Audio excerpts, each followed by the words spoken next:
النهارده هنكمل موضوع الحلقه اللي فاتت اللي هو الامينو اسيدز. هنتكلم ايه النهارده؟ هنتكلم على البرانش تشين امينو اسيدز. ايه هو البرانش تشين امينو اسيدز؟ ايه الحاجات اللي فيه وازاي بنقدر نستخدمه؟ البرانش تشين امينو اسيدز بيتكون من 3 حاجات: لوسين، ايسولوسين، وفالين. بيعملوا ايه؟ الثلاثه بيساعدونا ان جسمنا يعمل ريكفري بعد التمرين، لان جسمنا في التمرين بيبقى في حاله هدم. بعد التمرين بيحصل حاله بناء، على حسب انت بقى بتدفنش ولا بتبلك.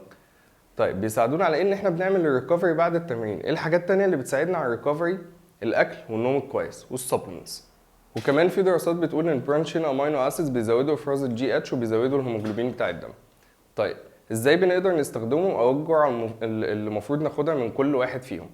اللوسين المفروض بناخد منه 16 مللي جرام لكل كيلو في الجسم. الايسولوسين 12 مللي جرام لكل كيلو، والفالين 16 مللي جرام لكل كيلو.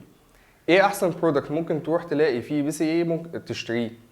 اللي بتلاقي فيه نسبة 2 لواحد ل2.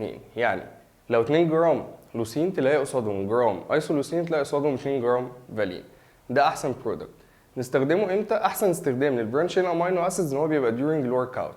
يعني وانت بتتمرن بتحط على ازازة الميه بتاعتك وبتبتدي تشرب. في سؤال هيتسال: ايه الفرق بين البي سي اي والجلوتامين ما دام الاثنين بيعملوا ريكفري؟ السؤال ده هنجاوبكم عليه في الحلقه الجايه. لو عندك اي سؤال اساله لنا على هاشتاج سبلمنتك.